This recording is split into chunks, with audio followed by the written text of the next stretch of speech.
Okay, everybody. So we are going to start in Google Drive. As you're going to notice here, I create a folder for every different year. I'm about to kick 2019-2020 to the curve and to move this one back and make a folder for you all. So I will be doing that pretty shortly. And then once I get kind of firm names and everything, I'll go ahead and put your names in the folders. And you'll have a couple things that you want to do as you get to that folder. One is you're going to notice that all of these people have created their own folder. They've created a folder with their name on it. And inside of that folder, they keep all their stuff for the year. And then I will slowly add all of our units as we get to our units over the course here. So the first thing you're going to see in here is going to be your summer assignment, which is what I want to talk about today.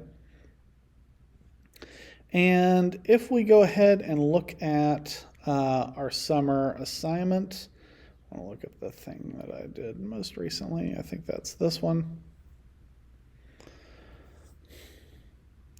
You can also access this through the library webpage if you're having any trouble getting to it. And again, my hope is once I get all of those email addresses, I can send this out to everybody via email.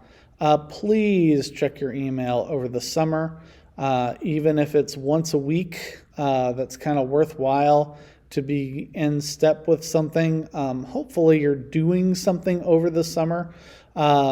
And not just vegetating. I know we have to have that downtime. It's really important. But this is always a good thing to be doing, is to be a little active with our brains over the summer, so we're not just totally melting into our couches or into the pool or wherever. So I will give you this and give you a chance to read it, go over the details here. But as I'm sure Ms. Cartier has told you, one of the key differences between Honors English 2 and Honors English 3 is Honors English 3 is a college course. So this is not a college prep course. You should already be prepared to take a college course. And actually, this is 2 college courses and an AP class. So we have a lot of different controlling bodies, organizations that are interested in your education here. We obviously have Afton High School, who's going to refer to this as Honors English 3. We have St. Louis University, who's going to refer to this as English 1500 and English 1900. And we have the Advanced Placement organization, which is going to call this Advanced Placement Language and Composition. So we have 3 different course names for 3 different organizations that we're working with. It's my responsibility to kind of keep you informed about all of that and to move you in the direction that all 3 of these organizations want you to move in, which is namely to make you a much better writer. A better communicator, yes. A better reader, yes. But the key goal of this class is to make you a much better writer. So things that I want you to know going into the course: we write about 2 to 3 times as much as you are used to writing in a school year. We write on top of each other. So almost as soon as we are finished with one essay, we are starting another. Some of the prep time for essays is very short. Other prep time is very long. Don't let time deceive you. Both of those are difficult for their own reasons. And so, because time is so important in this course, we often consider AP Language and Composition to be the most difficult course offered here at Afton High School. We also, because writing is such a valued skill at the college level, consider it to be the most important AP course taught at the high school level. And if you ask the other AP teachers, we generally agree that AP Language and Composition is the one that you should take if you are capable of taking it. So, with all of that in mind, what I really want to talk about here is our summer assignment. And so I'm going to move down here to the summer assignment and get us talking a little bit about the summer assignment. So as I said in my intro here, we really don't want your brains to go to mush over the summer. I am a huge fan of summer reading.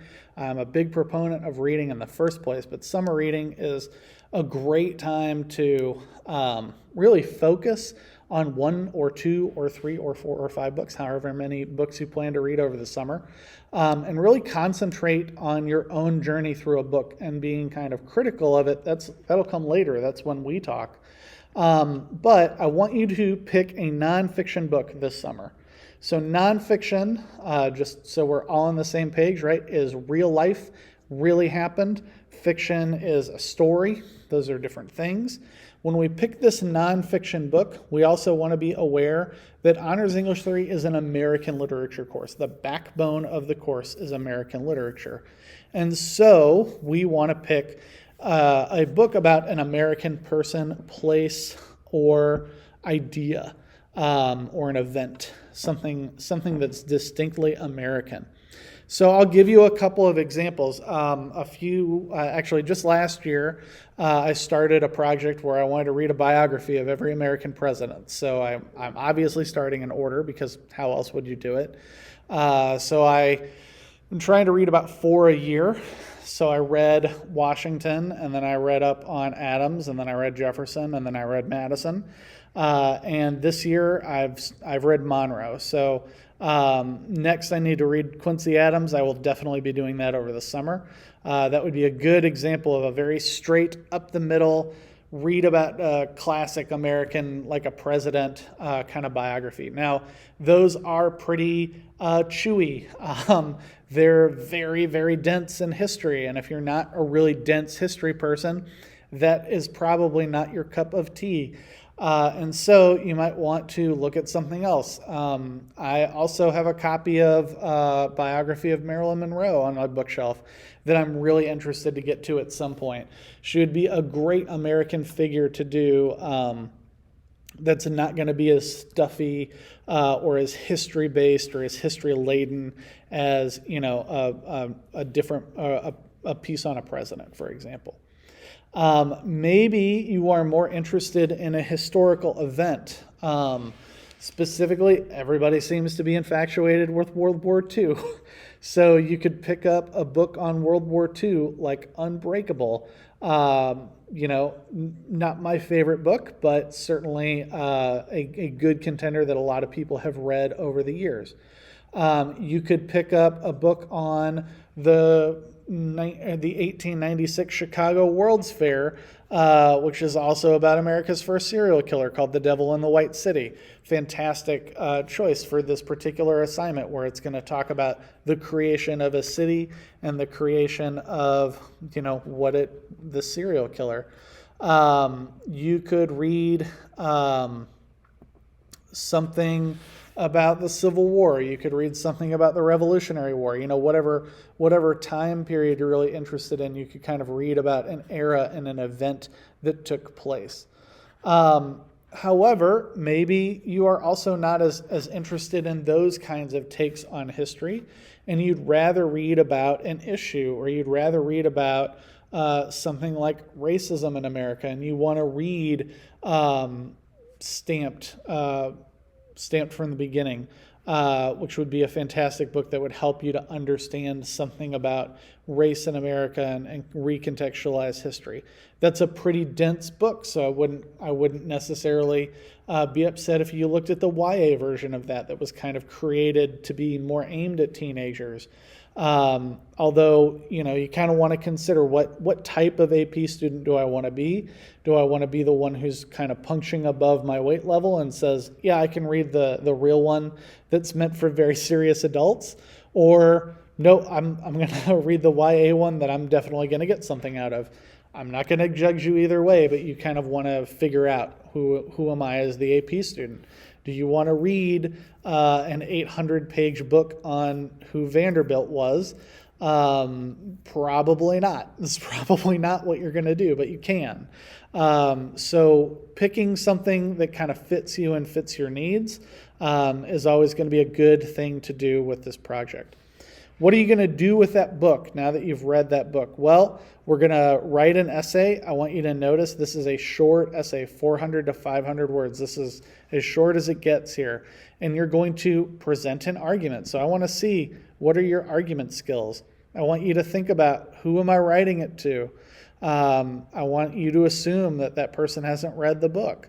I want you to think about your purpose and how you're writing, and I want you to set up something that looks like an argument essay.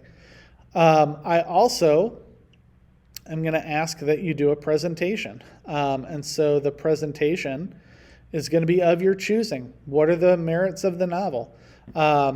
Show how that novel has those merits. Maybe you want to create something artistic. Maybe you want to do something dramatic. Maybe you want to do something creative.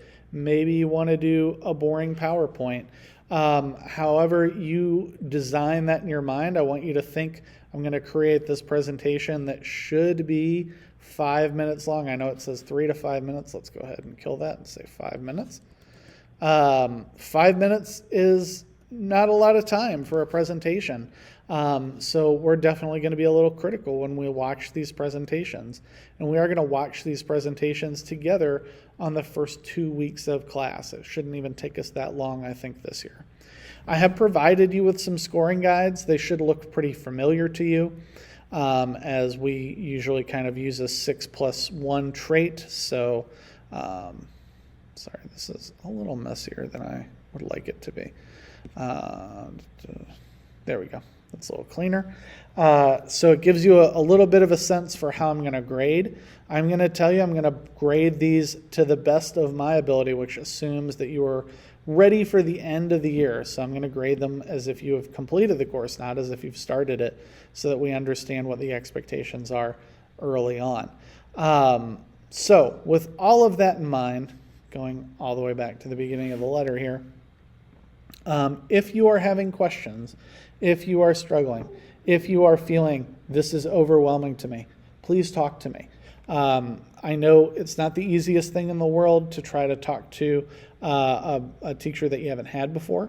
However, if you come to me with some of your concerns, or if you come to me with some needs, then I'm able to create a relationship with you, right? And that's something that we definitely want to try to do over the summer, and definitely want to do early on in the school year, because learning from somebody that you don't have a relationship with is kind of hard to do.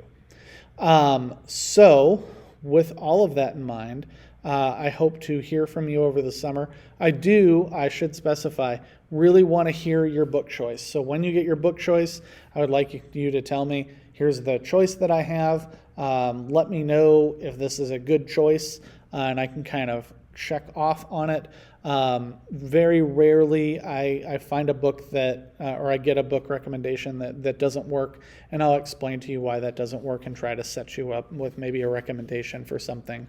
I'm also good at recommending, but so is Mr. Utoff. Mr. Hill would be good at recommending. Mr. Esselman would be good at recommending, depending on who your previous history teachers are. They would all be good at that, depending on who your previous English teachers are. Ms. Conway and Ms. Cartier are also good at recommending some of these books. So feel free to go back and talk to some former teachers. Also feel free to shoot me an email and let me know what's working for you and what's not. I look forward to working with you guys in August.